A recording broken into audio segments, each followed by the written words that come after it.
Welcome to the PHAROS Fit podcast, where we help you to explore your capacity to move better, push further, and achieve your limitless potential through fitness, nutrition, recovery, and lifestyle. Hey guys, welcome back to the PHAROS Fit podcast. Good to be back with you guys. Wishing you guys very many festive hurrahs. I'm here today with Jason Hazzard. Jason Hazzard. Hey Jason. Hi. How y'all doing? This is Jason's first time to the lodge. He's a good friend of mine. He's been a member of PHAROS Athletic Club pretty much since the beginning. Yeah, when it was just a pile of rubble. A pile of rubble and a shed. That was all he had. And Jason came in, and he was heavily into PR at the time, and kind of offered his services to us, and he's been our PR guy ever since then. But Jason is a man of many talents, which we're going to talk about today, and he's just produced a short, written, directed, and produced a short film, which we're going to talk about today, because it's a pretty special thing that happened, and it's a very relevant short film. So I want to get into the nitty gritty of it. But the great thing about the film is it's a real example of what can happen when a community comes together, and a talented community like we have at PHAROS Athletic Club comes together, and they each lend their talents and their art, their artistic ability and their visions. They all put them together and they come up with something special, which is what Jason's done. So congratulations, first of all. It's awesome. Thank you so much. First of all, what do you think of this coffee? It's delicious. We're currently drinking bourbon barreled beans from Black Mountain Coffee in Idlewild. And Brandon's here as well. You enjoying it, Brandon? Different. It's good. It's a brisk day up here in the mountains, and the bourbon barrel really adds that kick to the beans that I think you need with this level of chill in the air. It does. Yeah, it's a special kick. So let's talk about you first of all, Jason. Let's talk about how you found us at PHAROS Athletic Club, where you sort of came in from, and what's kind of happened to you in the last few years, and the kind of the trajectory you're now on. Yeah, absolutely. So PHAROS, it almost I think we found each other in this really kind of amazing way, but I had moved to Los Angeles in 2010. I'd gone to school in Boston. I grew up in the Midwest in Minnesota, and I'd been a competitive swimmer. So I swam Division I at Boston College, and when I came out to Los Angeles, I kind of said adios to swimming, but started getting more into just weight training. And when I moved from the more west side of the city, that being West Hollywood, which most people would consider not exactly west side, but in my west enough, yeah. I moved to downtown, and I was looking for a new way to kind of take my athleticism to a new and different level and a higher level. And I was just looking for, the right gym and the right community. And I'd done Krav Maga for a while, and that was really great. And I really liked it. Very high intensity interval training based, but I missed weight training, and I needed to find something that was doing kind of both. And at that time in my life, I was working as a PR executive, and a lot of my clients were actually in the fitness and hospitality space. So I was working with some, gyms like David Barn Gym, with Flywheel Sports, and had those kind of media contacts and saw what was going on, in that space, and what was important for, an emerging a company and community to have in their roster when they're going out to market. Yeah. And so my friend Robert Campbell, who runs Bolt in East Hollywood and Virgil Village now, he had actually talked you guys up, and he said, "Oh, my friends, I think you guys were at what was it, Fit Mindset." Yeah, we all came. Well, Emily and Jeff both worked at a place called CrossFit Mindset in Los Feliz. I had come to Los Angeles when I was working with Warner Brothers, and I was training. I needed a place to train a couple of clients, and I reached out to those guys there, and then they were very good to me. They let me come in. They let me train my guys there. And over the course of basically a year, me, Emily, and Jeff kind of continued to talk and share ideas and stuff, and decided to open PHAROS Athletic Club. So that was kind of the space in which we met. Yeah, and also I met Robert Campbell there. Mm-hmm. I used to train with Robert and Jake, and they're just great guys. And it was, I'm always grateful to that gym, because honestly, I built some relationships there and some friendships that are still good to this day. And it's all credit to those guys. Yeah, and so Robert was telling me about this gym that you were building and telling me about you guys, and I was looking for a new space, and I was like, well, I need to go check this out. So at that time, you were just in this little shed in what is now our parking lot, and I looked up online and I was like, well, I'm just going to go crash a class and, go see what it's all about. Well, obviously it kicked my ass and I really loved it. And, got to speak with you and with Emily, and told you a little bit about myself and, what I had some knowledge in. And then you guys showed me, the space that is now this massive East Side training complex that is PHAROS Athletic Club. Yeah. And I mean, it was just like nothing was done. It was dirt floors. It was just like, kind of chaos, but it was chaos that you could see had this unlimited potential in it. And just in meeting you guys and seeing, the care and intention that you put into the programming, and, really getting a pretty immediate sense of your personalities and your drive, I was like, okay, well, they're going to do this. So I want to be a part of this too, and I want to be able to help out, in whatever way I can. And so, what did you think about? Because obviously you'd been in the space for a while, and you'd seen, like you said, you'd seen these other gyms, and you'd worked with these other gyms in the media space. What did you think was different about PHAROS that you hadn't seen in other gyms? Well, first of all, it was really like almost like a family business, it felt like. So like a lot of gyms, if you're looking at a David Barton gym, an Equinox, or whatever, they have a lot of funding, right? So kind of like big money coming in, putting it up, investors, and obviously, like, even when you're starting a smaller business like PHAROS, it's when it initially started, you still need those kind of investors, but you're also really putting your whole heart and soul into it as the owners, as the founders. And so that was really evident to me that the passion was there for it. And, with these other big gyms, it's all about like, obviously membership is so vital, right? You need members to keep the business model afloat and to bring in the community. But the sense of kind of camaraderie and community at a gym like Equinox, for example, is just not present, right? Because you're going in, you're oftentimes like putting in your headphones, you're doing your own thing, and you're getting out.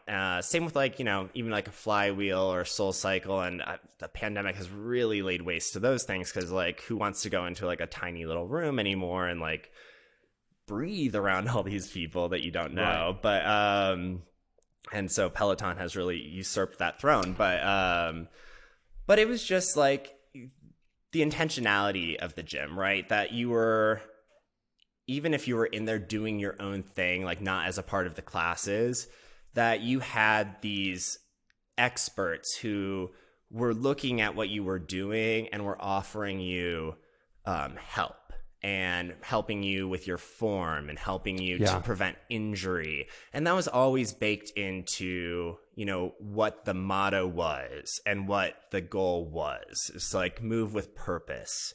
And to get older, like, we're all aging every single day, and we want to avoid injury so that we have longevity. And that was like something that we talked about too, because CrossFit is very appealing because you're looking at these CrossFit athletes and they're all shredded and yoked, and you're like, wow, I want to be exactly like that.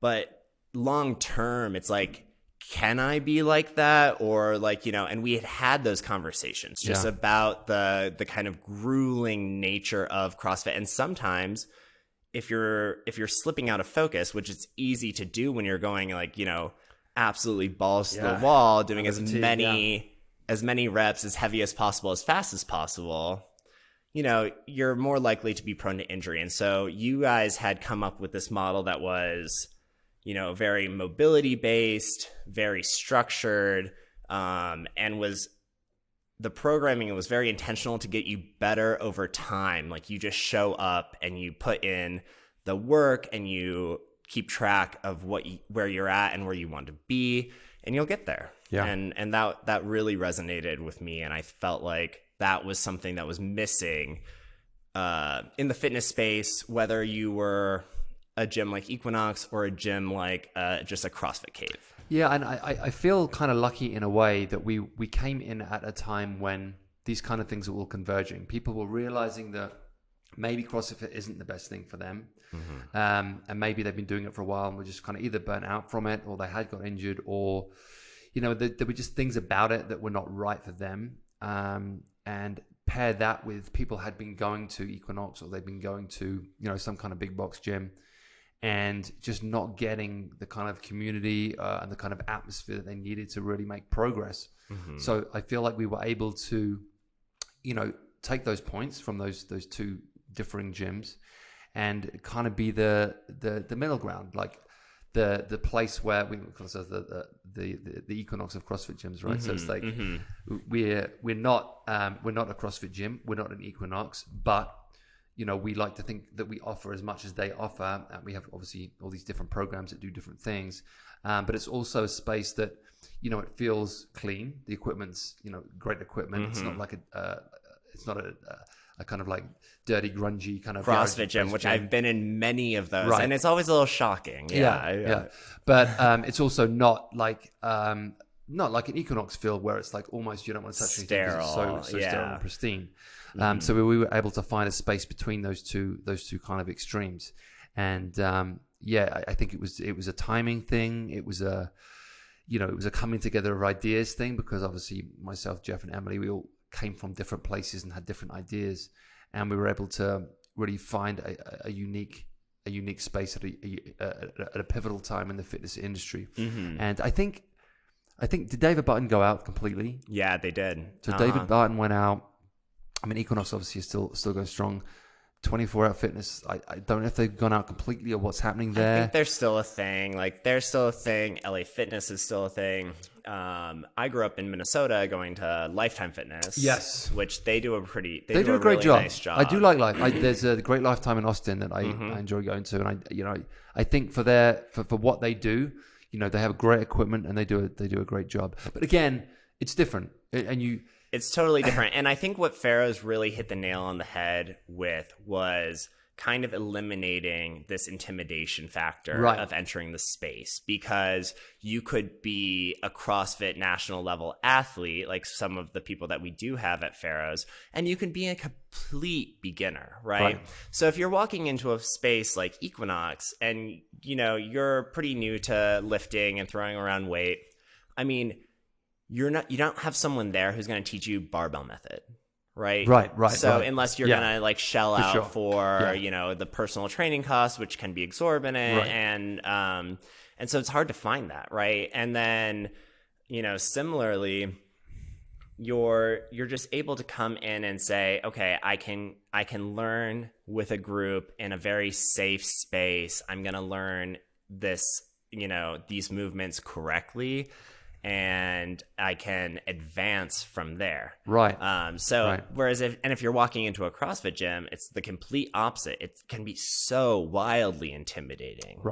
And so PHAROS really came into this space and allowed people to grow, where you've seen people now who are members who came in not knowing jack about how to move a barbell. I mean, even I've learned so much, and I've improved my form so much just by, you know, going to the classes and really learning from more experienced others and the coaches and also the other members around me. Like, and it's been fun. It's been fun for me to see, because when we eventually opened the base, you know, I put all that nice equipment in the base. The base is our open gym, obviously, where people can just go and train and do their own thing. You know, there was a voice in the back of my head saying, "Oh my God, like, what if everybody just wants to end up in the base and stop doing classes?"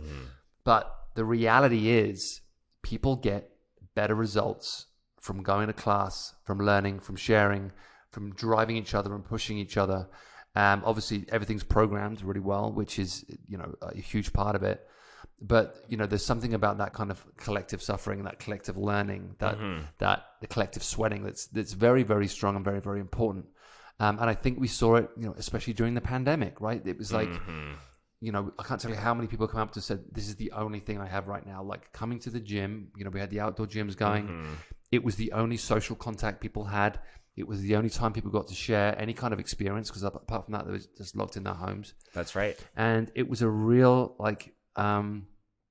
not wake-up call, because I was, of course, aware of it, but, how important gyms are in our lives, and how important, exercise and health and fitness is in our lives, just to make a connection and to obviously get exercise and, get healthy and all that kind of stuff. So, as bad and as horrible as the pandemic was for all of us, there were definitely important lessons and important shining examples of why a gym is important to the community. Exactly. And also just, showcasing the need to be able to think fast and pivot on your feet. I think that you have done such an incredible job with the gym of taking the news as it's come in, from the onset of the pandemic. I remember sending you guys emails being like, okay, so there's this virus that's in Wuhan, right? And it's kind of seems like it's leaving Wuhan and coming around, and we're gonna have to start thinking about contingency plans. And as that was all happening, you guys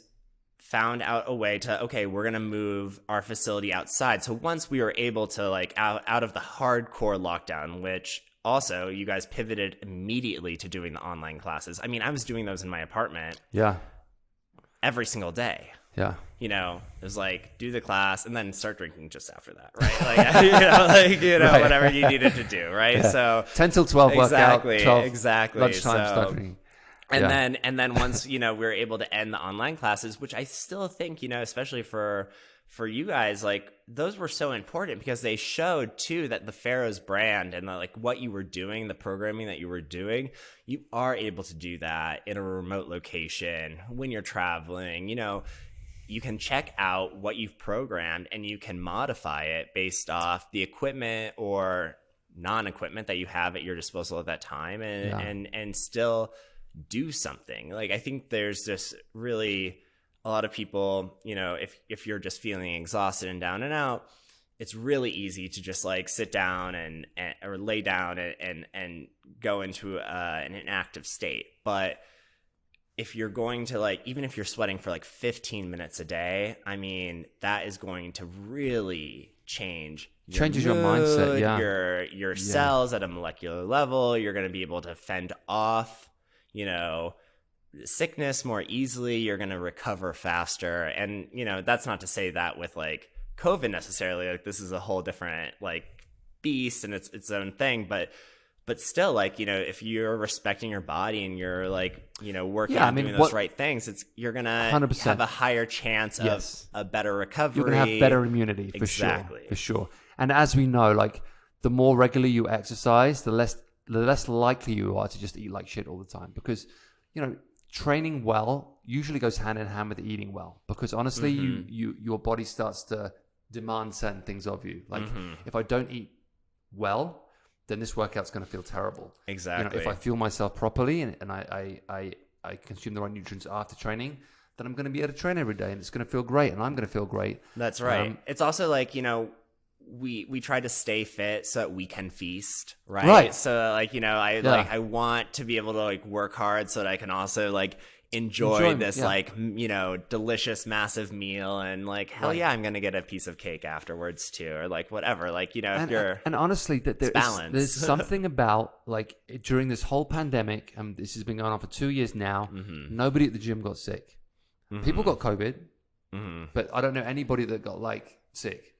And I obviously down and out sick. Yeah, I don't have all the so data. I feel like at this point I've known more people who have got COVID than who haven't got COVID. Right. I was actually reflecting on that today because Omicron is really rearing its head, and I feel like everyone in New York is sick, and then of course they're all coming back to LA, and now I'm okay, people are this is definitely around, but it's just like taking those precautions, right? So it's like, and listening to your body. And so when you are feeling down, it's, then stay home and then make everyone aware and do what you can to protect the community. But the best thing you can do to protect the community is to be also taking care of yourself. Yeah. Stay healthy for sure.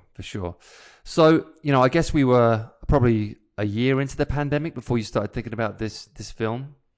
Oh yeah, exactly. I mean, gosh, what was the initial because obviously you were in PR that I guess you were getting to the point where you're like, I want to do something else. There's something else out there for me.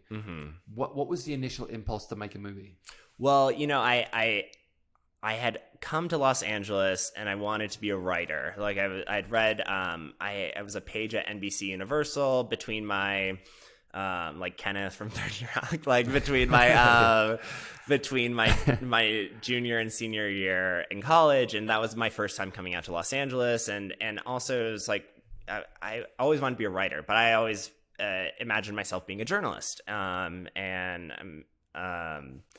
When I read scripts for the first time, because I was working in the PR department there, and I read scripts and I'd write the TV guide blurbs for the shows, among other responsibilities. But when I was reading these scripts, for 30 Rock and Parks and Rec and The Office and Heroes, and I was like, oh, like something really clicked. And I was like, this is how I want to tell stories, and this is what I want to write. But I didn't know anything about Hollywood, right? Except for that I was like just obsessed with TV and movies, like so many other people, and that I knew I could do this. So I came back and I'm like, I need to get a job so that I can live, obviously. So I got a job back in PR, and I was writing my scripts kind of on the side, and and then I just kind of kept falling upwards in PR, and I worked doing film PR. Like my first job was working with directors like Martin Scorsese and David Fincher and helping like their awards campaigns. So I got this really inside look at like that side of the business. And I was a little naive, and I was like, okay, well, I'm making these connections here. And so when I'm like, here's my scripts, they're going to be like, great, come on in. And they're like, no, you're a publicist and a marketer. Like, that's not how this works. So I was like, okay. I went and worked for Fandango on their content side for a while. And then I fell back into PR doing more of a hospitality focus, which is when I started working with some of the fitness companies I worked with before, and hotels and restaurants. And they had this like, I mean, it's just how it is now, but the celebrity component to it all. So, and I know I've talked with you about this too, but like, our society has like kind of fallen into this place where something is only newsworthy if a celebrity or influencer has deemed it as such. And then someone will write about it because, this person of massive influence has done it. And therefore that means that it has some kind of credibility. It has credibility, right? It can't just be that like it's really helped like hundreds or thousands or millions of people. It's like not until it's helped a Gwyneth Paltrow. Unless Jennifer Aniston talks about it. Right, and so that's why, we've come to a really dangerous place, like I think in society for that reason. I agree. It's a little alarming, but anyhow, like I was doing that, and I was feeling very unsatisfied, and I was feeling like I had come here to do this thing, and I just became one of those people who was here doing this thing where I had this dream, and I wasn't like really going after it, but I had kept writing, and so I had these scripts, and I just started showing them to people. I'd met this writer, Gary Lennon, who is a producer on Hightown, and he's a really incredible writer. And I met him like at a like gay coffee, and so I just called him one day, and I was like, well, I didn't just call him one day. I like was like DM'd him and then texted him, and then like you have to follow up with people like 100 times before they maybe get back to you. And Gary was really kind and got back to me. And I was just like, okay, I have this thing. People really like it. I don't know what to do. I need representation. Like, I was just like, what should I do? Yeah. And he's like, send it to every single person you know, like shamelessly, like send it to anyone with like even like 6 degrees of separation in the industry. Like you just never know, right? Like, you know, I'm not sending it to like, oh, hey, David Fincher, I did the awards campaign for like the Social Network, and like, remember me? And he's like, no, I don't remember you. And like, what are you talking about? But I did. I just started sending it out, and actually, Jason Berg had read it, and then he connected me with a management company, and they loved my script, and then I got signed and I got representation. Oh, great! Fantastic. And so that was like 2018. Oh, that was 2018? Yeah, the end of 2018, the top of 2019. So I'm like, I've made it, you know, LOL. And, but, you know, every little step. Was it this script that? No, different script. And so, you know, but all of a sudden, like, I was like, okay, I have like representation, and I'm going out to meetings, and I'm doing these things. And so I had left PR really like kind of behind. I was no longer at the agency I was at.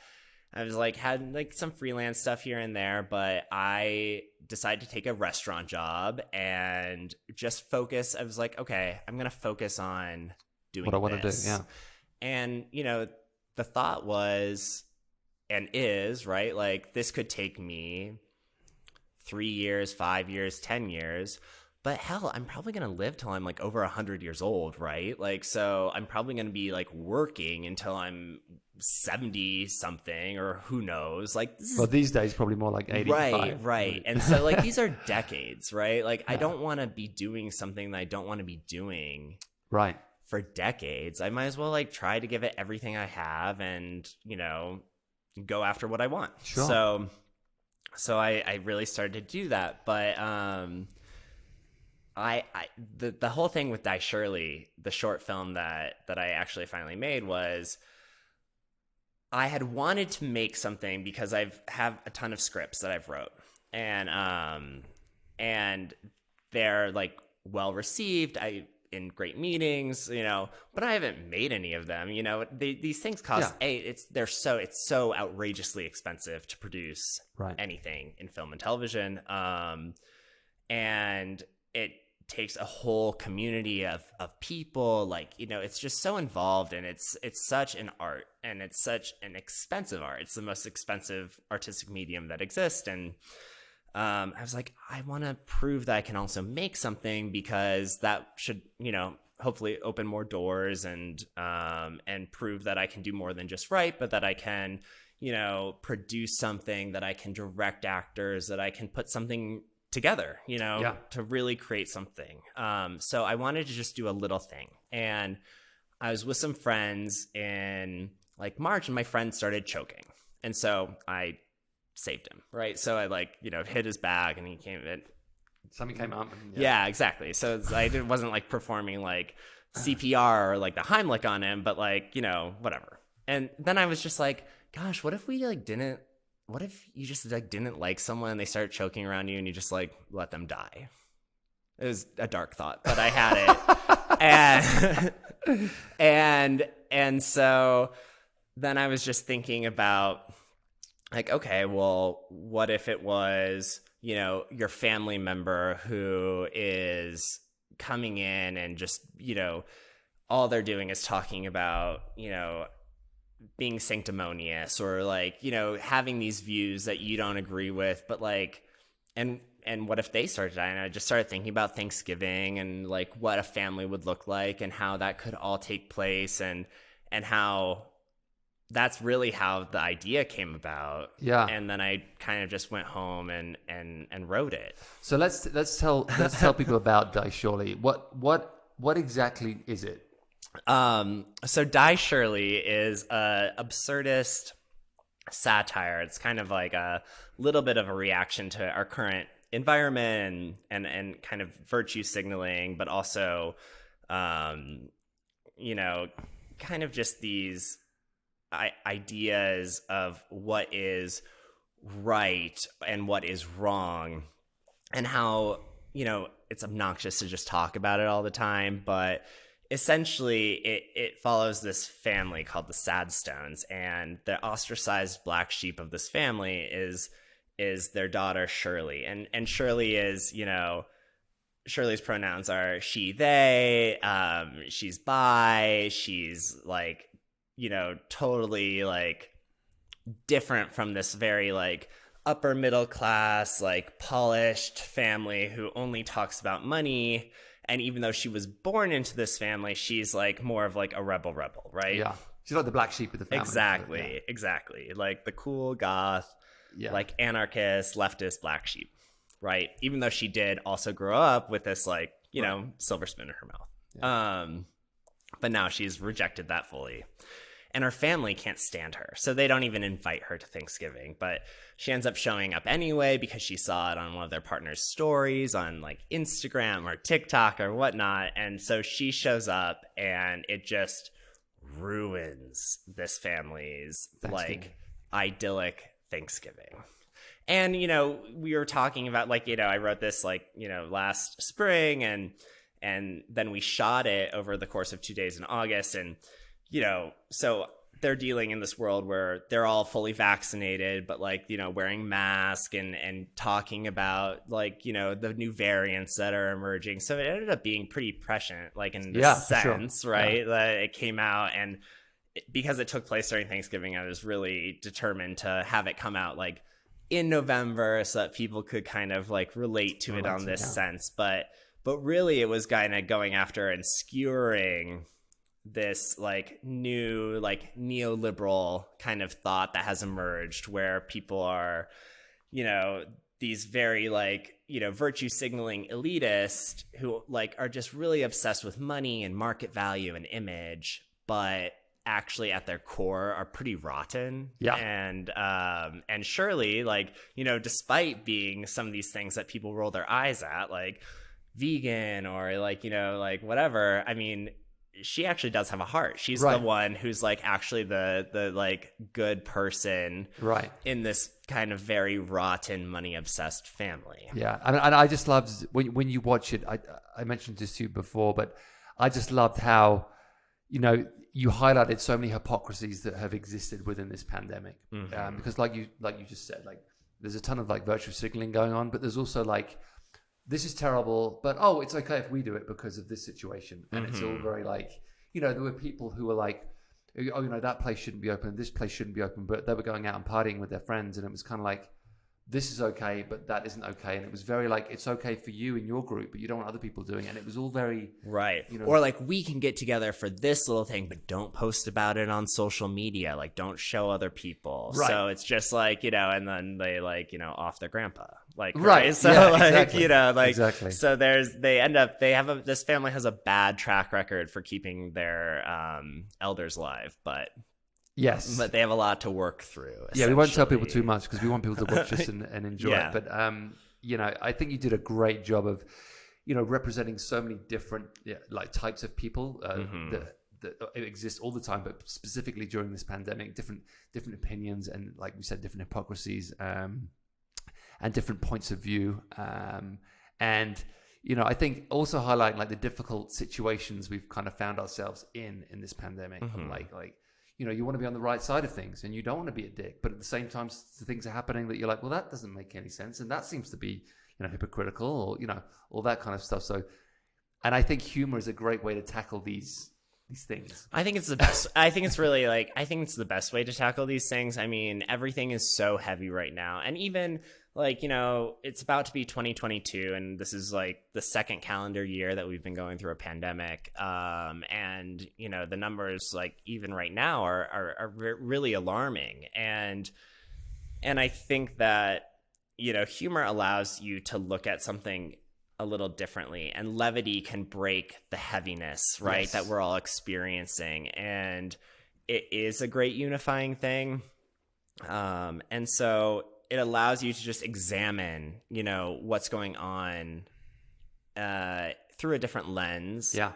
And hopefully maybe laugh at yourself and think, I was kind of like that. That's, well, and I think we've all gone through those moments. Like, I know I've gone through those moments where like, you're like no, we need to like really adhere to this, and if you don't do this, then you're a total asshole. And then, and you're like kind of looking back and you're like, oh, now that we have this more knowledge and a different perspective of things as things have gone on, you're realizing that some of that behavior was completely, ridiculous. Right.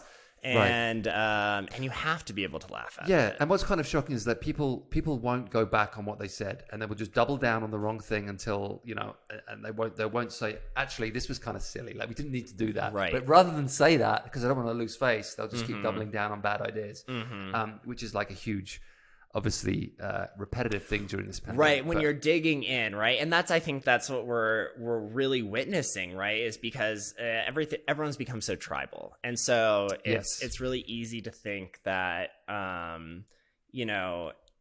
if you're telling someone that they're wrong, depending on how you tell them that they're wrong, they'll either dig their heels in more and just resist you to a point of complete lunacy, right? Yes. Where you're like, well, like, clearly, like, no, like, the president is not a reptilian alien. Like, what are you talking about? Like, Right. This is completely, totally nuts. Right. But they will dig their heels in so much more just so that they can own you. It's become this society that's all about, like, one-upping and owning the other person to try to make them look stupid. And the reality is all of us look pretty stupid a lot of the times. Right. I mean, not always, right? But, like, you have to be able to laugh. And humor is a really great unifier. And it can allow people to, like, to sense something and to heal from things and to, like, open up their point of view without being, like, directly accusing. And it shows you that, like, we're all being ridiculous. And of course that means, like, not like mean-spirited humor where you're, like, just, like, slamming someone in this, like, really malicious way, but, like, in a way that's like, hey, like, we're all human beings and we've all fucked up and we can all laugh at. Well, the great thing about making an independent film where you have no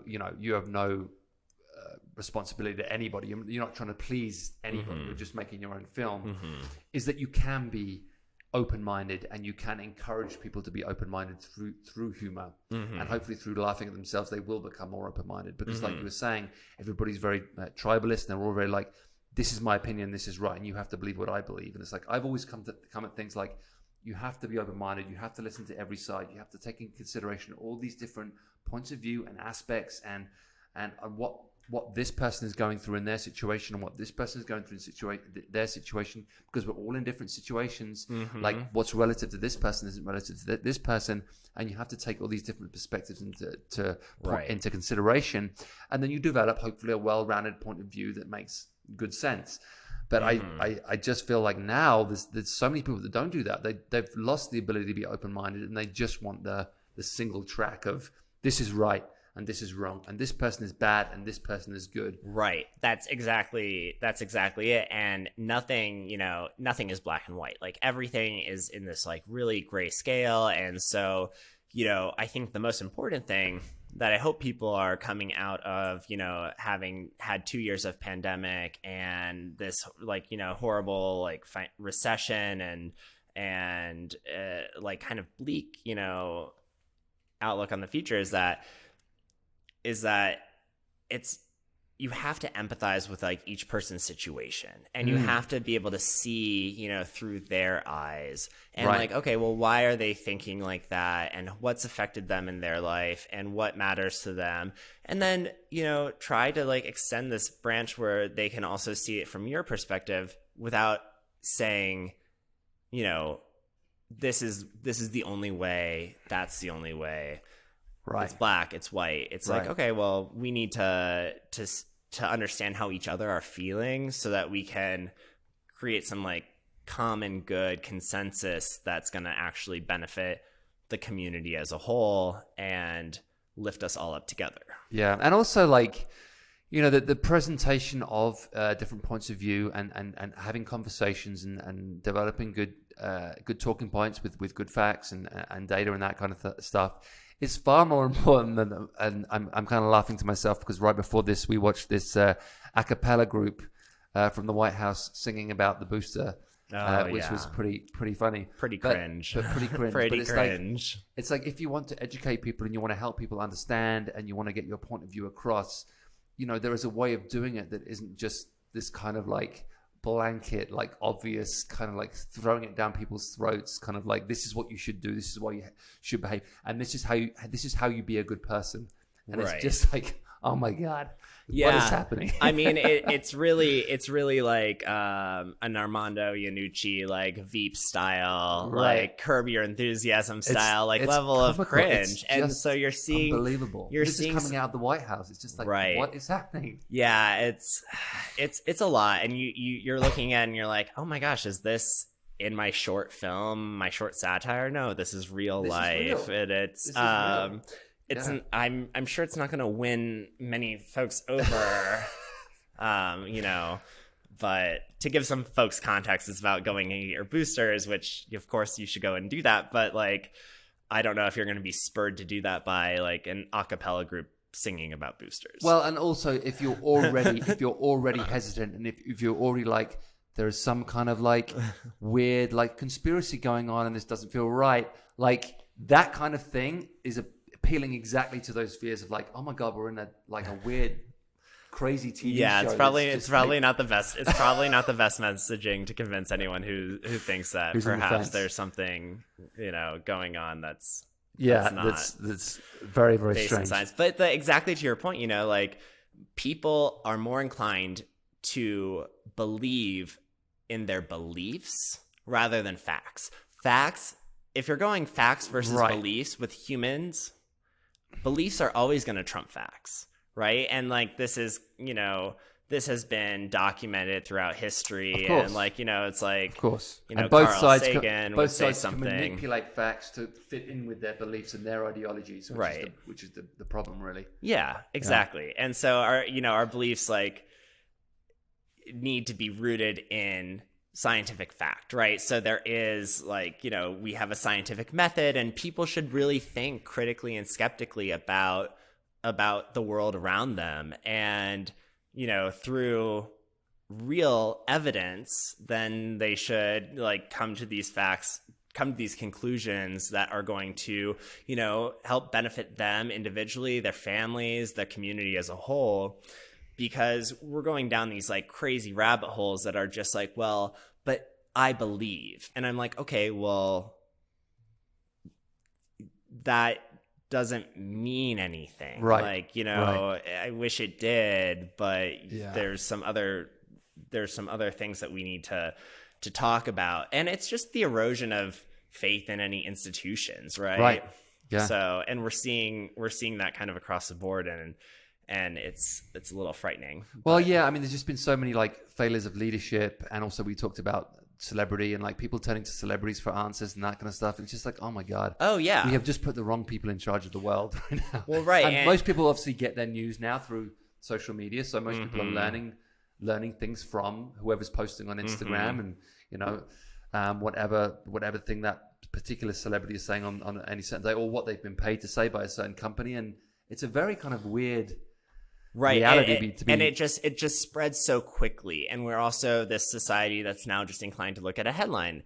And we know, like, I mean, I can tell you, obviously working in PR, and anyone can probably tell you this, that like headlines are sensationalized. Oftentimes the writer of a piece, like if you're even like a well-written story in the New York Times or Hollywood Reporter or wherever, so they might write a story and then their editor, like in chief or whomever's in charge of like that section of the paper or the magazine, they come up with the headline. Yes. And so because they want to sell more. And so they're always going to make it as sensationalized as possible. For sure. So you'll click on it, right? And that's obviously getting worse because it's harder and harder to sell print. It's harder and harder to sell newspapers now. People don't buy newspapers anymore, really.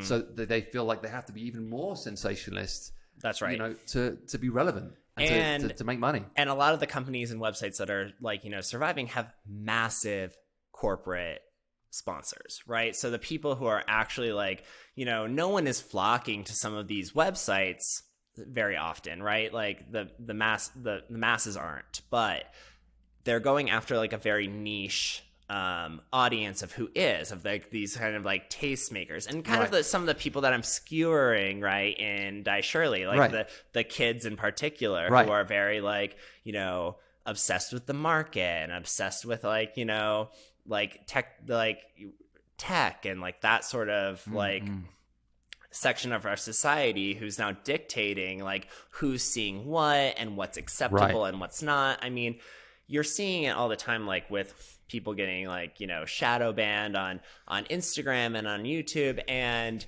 it's all at the like saying, oh, we're quelling disinformation. That's great. But like the internet is supposed to exist in this like very democratized fashion where, the truth should filter up to the top. It's hard to do that when things are so sensationalized. And then even at these companies, like, let's take like Politico or like The Hill. If you're looking for like your political news, I mean, those are just being funded by places like ExxonMobil. They're being funded by like Monsanto. They're being funded by lobbyists, the same lobbyists who like, really have who are funding the campaigns for most of our elected officials. And so it's really easy to see how society can spin into this like, conspiracy theory like wormhole, because if you're following like the money, you're going to say, okay, well, like they're serving these very like specific donor interests and they're pushing a very specific narrative across these, journalistic platforms that are meant to be upholding the truth above all else. Right. But when Jeff Bezos owns the Washington Post and then they're running op-eds about like the benefits of billionaires, it's really hard to see like how that makes any sense and how that's not just actually pure propaganda. Bias, propaganda. Yeah. Yeah. And I'm assuming like as a journalist, which your initial intended career, it must be a very scary time because journalists aren't now perhaps what they once were, or haven't got the ability to be what they once were, which is just like truth seekers, right? Well, that's right. I want to find something and write the truth about it. Now it's everything is. That's right. And if you're thinking about like, the United States of America and, we have 3 branches of government and they're supposed to act as these checks and balances. And essentially what the 4th branch should be in terms of like those checks and balances is the free press, right? And so when you see now that like Congress is being funded by special interest lobby groups that are also the same ones buying the advertisements for like CNN, Fox, MSNBC, The Hill, like, these conglomerations. Well, so the press isn't acting as that fact checker anymore. Then when you have independent journalists who are coming out and they're trying to put their stuff on platforms like YouTube, well, they're being shadow banned because if they're talking about COVID-19 and they're actually telling you like, the truth about like numbers or about research or whatever, the algorithms that control like, YouTube and Google and these places are just flagging like, oh, that they're talking about COVID or they're talking about, whatever other horrible thing that, society does need to recognize and talk about at the moment. And they're just going to push them to the bottom of the algorithm and shadow ban them. And they're going to lift up the places that have been deemed throughout like, decades and decades of being actually like, when they were like bastions of truth and like, light, like people telling the truth. Well, now they have been corrupted by a lot of money. And so like, even when you're listening to NPR, I listen to NPR every single day, but they're like, oh, Facebook, which is now Meta, is a contributor to NPR, and we will be talking about them in the story, but we'll be doing it like in a very truthful way. It's like, okay, good. I still believe you, NPR, like I really do, but I know that they're getting these tentacles in for sure with influence. It's like when you watch a news program and at the end it says this program was brought to you by Pfizer. It's like. Right. Like, okay. Right. I mean, Johnson & Johnson was just like the worst, right? Because like they were pushing that their shot, and it just turned out to be such a dud. And like, you know, it really isn't really helping anyone. Like, they're even saying now, like, Johnson & Johnson, and I think it's AstraZeneca, like, literally give no protection against like the Omicron variant. Right. So it's just a hot mess, and money really money gets you very far in our society, and it can get you to the top. And if you want to be, you know, invited to like the right like functions, and if you want to be on the front page of something, I mean, it just takes money. Like, even that was like the first lesson I learned in PR during these awards campaigns for films. I mean, they hire firms, throw a lot of money at them to make sure that the right people are seeing the movie so that it gets the award nomination. Because if your film is nominated for an award, you're going to make so much more money off of it, right? Yeah. So like the prestige factor goes up. Well, how does one get the prestige factor? Yeah, like the best stuff should always rise to the top, like we said, but in our algorithm controlled society, that's becoming increasingly harder to do. And so you need a lot of money, and you need that machine behind you to push you to the top. Right, so it's just really difficult. And these are kind of the things that we need to be aware of, at least. Be aware of, and actually, and just be speaking out about more. And that's why a lot of my writing is I write a lot of satire, a lot of like comedy, dark comedy, satire, because like I've always been obsessed with the news and with media, and I think it's vital to be aware of what's going on around us. For sure. Yeah. I mean, I was talking to a friend, and he's so happy. And I'm like, and he had done so much. And I was like, what's your secret right now, dude? And he's like, I stopped listening to the news. Yeah, it's funny. I spoke to a lot of people lately, and they said, you know what I did? I took a month off Instagram, and I can't tell you like the difference it made to my life. Oh yeah, so much happier.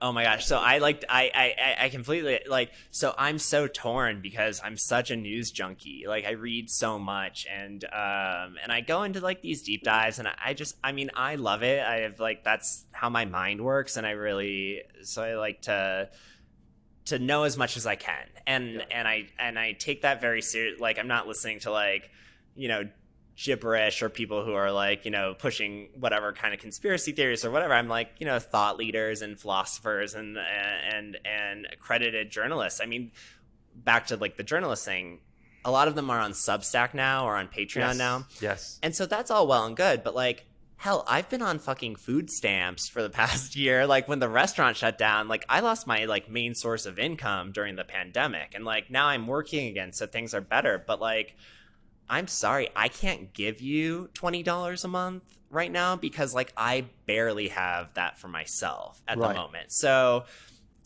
we do have these means, and there are really incredible journalists who are doing the right things. Like David Sirota is one of them, and he has this Daily Poster, and his whole journalistic beat is following the money, right? So like, who is what lobbyists are contributing to like whose reelection campaign, who's funding like, you know, XYZ media outlet, and his work is really powerful and enlightening, and it just doesn't get the coverage it deserves. But is he on Substack?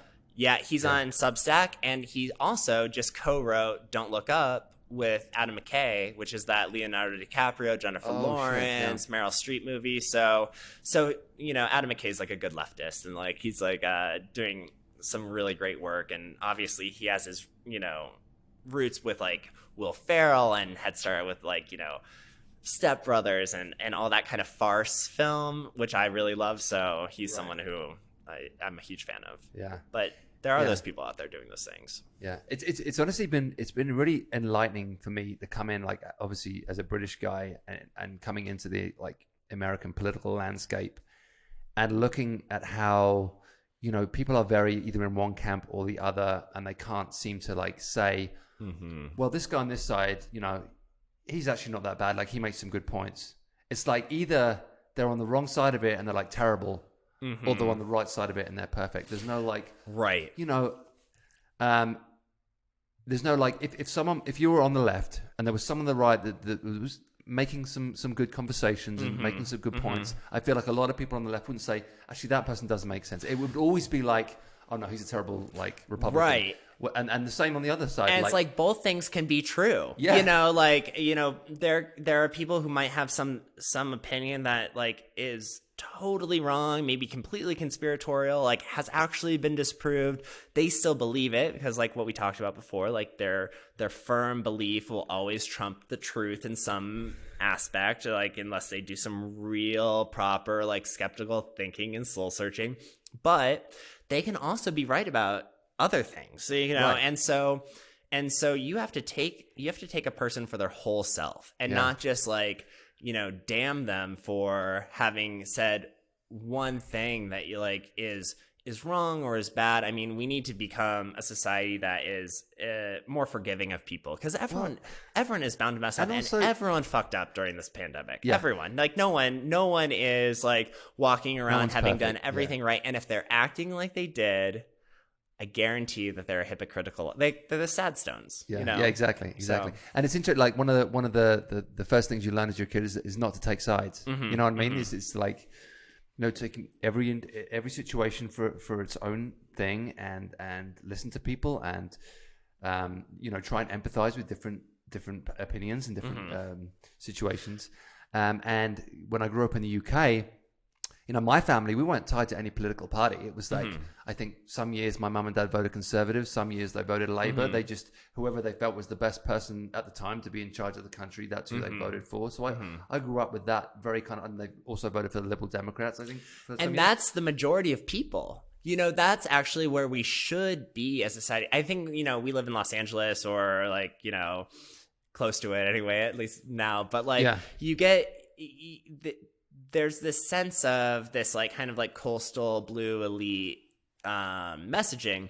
The majority of people are independent thinkers, right? And so they're going to go between like different messages. Do you think that's true in this country? I do think the majority of people are independent thinkers? I just think that the people on either side of these camps have the biggest microphone and megaphones, and whomever is screaming the loudest is going to get the most attention, right? Like, and a lot of people, like, you know, I think everyday Americans like are probably just like, they're not on Twitter. You know what I mean? They're not going on making a big stink of X, Y, and Z. They're just living their lives, and they want to have their lives get better.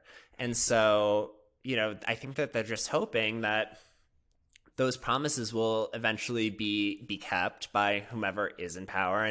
And I think, you know, for the last few election cycles, they're just not seeing their lives improve in any sort of meaningful way. Right. And so they're kind of becoming disillusioned. But I think when, you know, the right people come around with like the right messaging and then like deliver on their promises, then that will be a big aha moment for people. But at this time, I think it's just whomever is screaming the loudest is always going to get the most attention. Right. And there's a lot of people screaming really loudly right now on both sides. Or all over the place.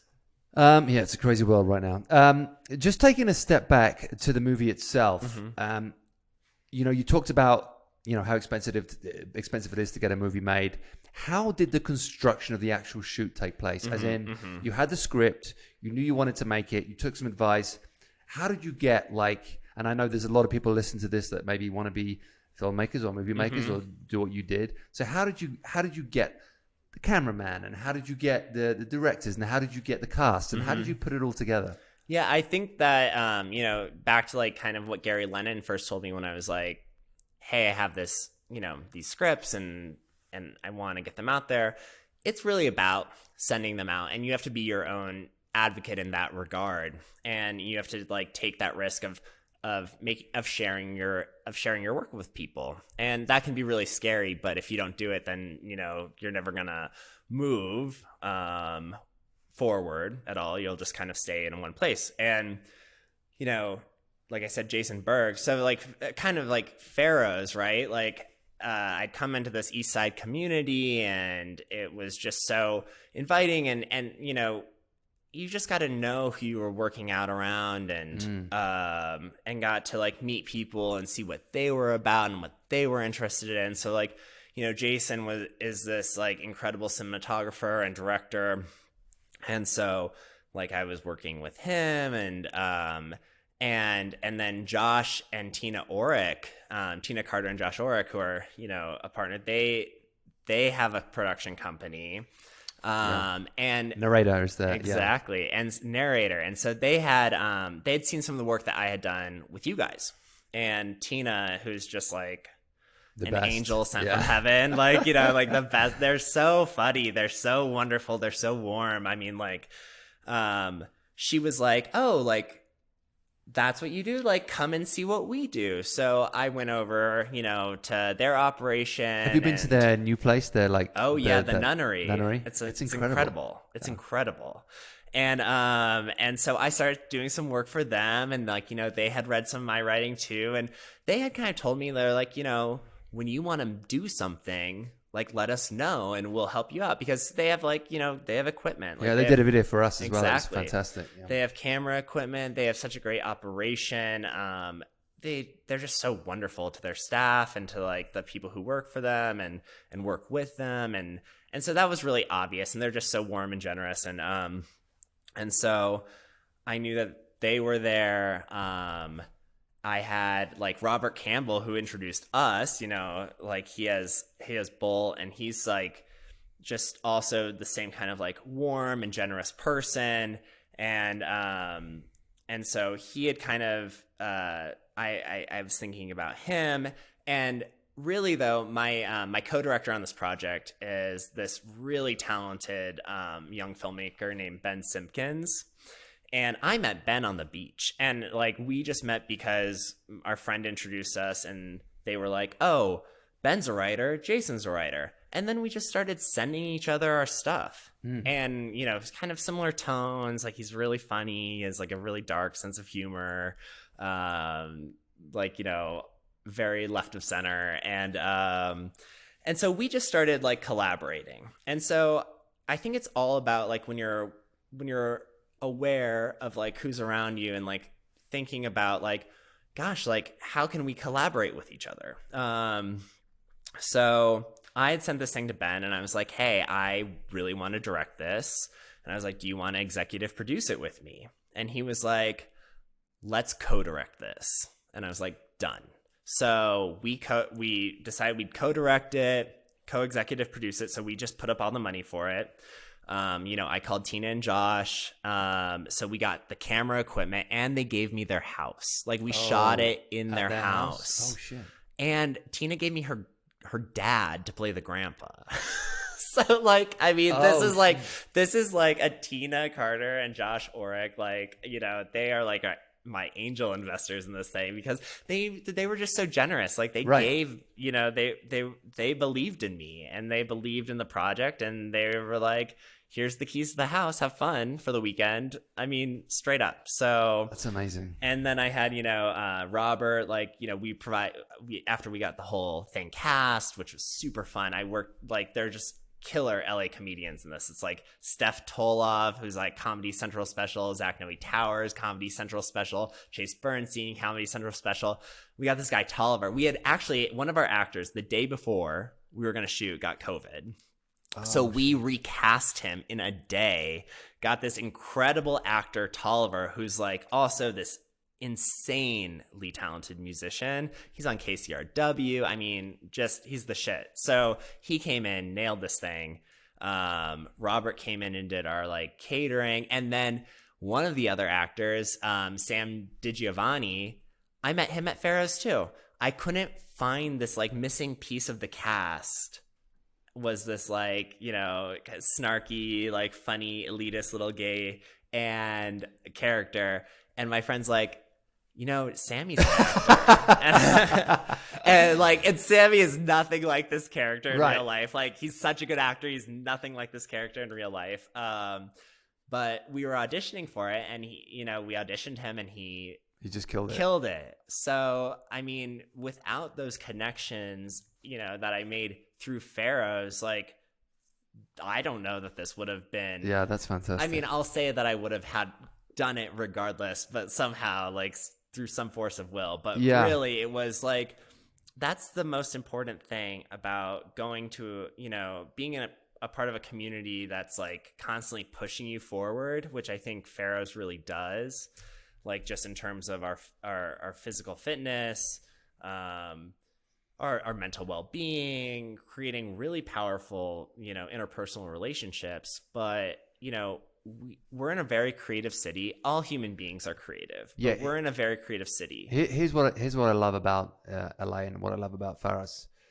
And there are great things about LA and there are not great things about LA. But what I will say is, like everything, right? Like everything, it's what I love is people that chase their dreams, and that sounds corny. It sounds it sounds kind of like Disneylandish, but there's a lot of people in LA and a lot of people at PHAROS Athletic Club who truly do chase their dreams. They come here with a purpose. They make sacrifices. They lay it all on the line, and they don't stop until their dreams happen.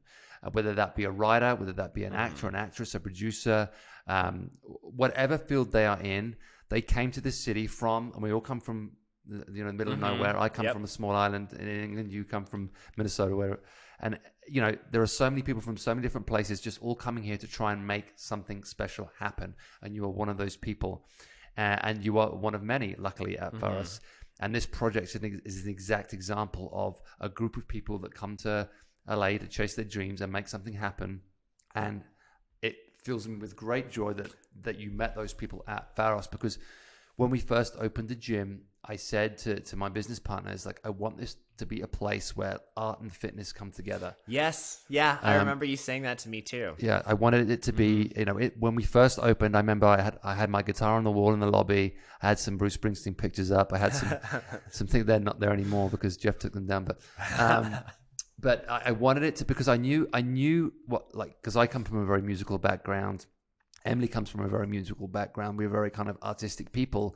And I think sometimes that seemed to be as a juxtaposition to fitness.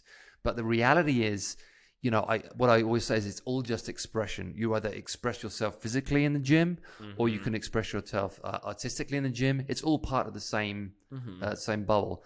And I wanted it to be a space where those two kind of worlds collide, where you get like the magic that happens with art mixed with the sweat that happens with fitness, because that just brings a real interesting community together, full of talent, full of ambition, full of drive, and I feel like it's a community that's willing to share and willing to lend themselves to each other, just like Tina and Josh lend themselves to you, and because people want to see other people succeed in their dreams.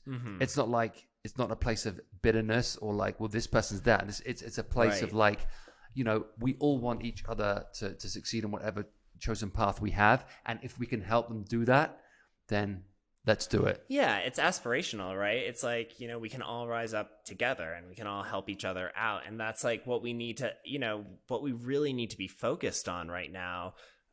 Collectively, like not just at PHAROS and in Los Angeles and in the country, but like all around the world, we need to be helping each other out as much as we can. Right. And it's always better to have that, collaborative mindset rather than a competitive mindset.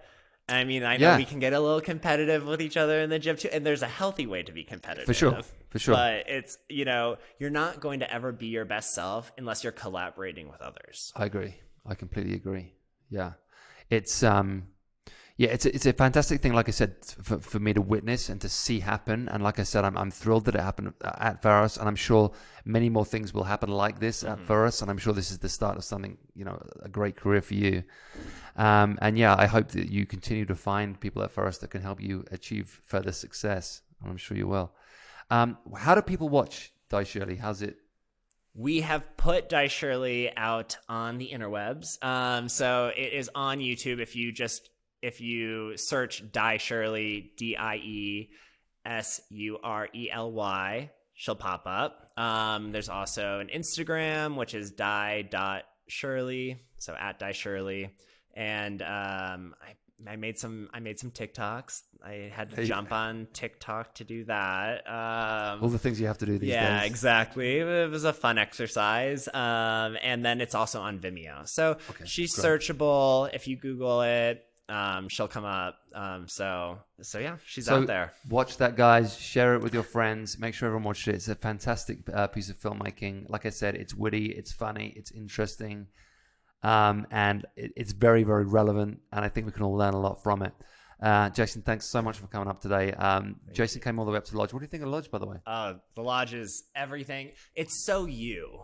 I mean, it's so you and Emily. I absolutely love it. It's gorgeous. It's crisp up here. I mean, it's just like your own little slice of like Yellowstone and Right. in California. Yeah, it's great this time of year because it feels like a very festive kind of place to be. It does. It's a good Christmas house for sure. Yeah, it's wonderful.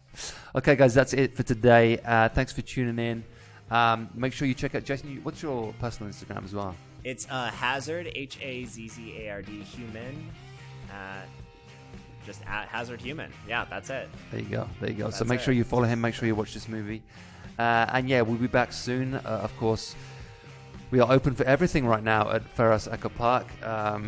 1316 Glendale Boulevard. The lodge is also open. We're taking bookings for next year.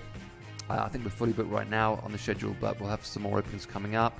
We have a new retreat coming up in February, and some more retreats being launched for next year. So keep your eyes out for that. And wherever you want to see us, come see us. And until next time, take care and be safe. Thanks, guys. Bye now.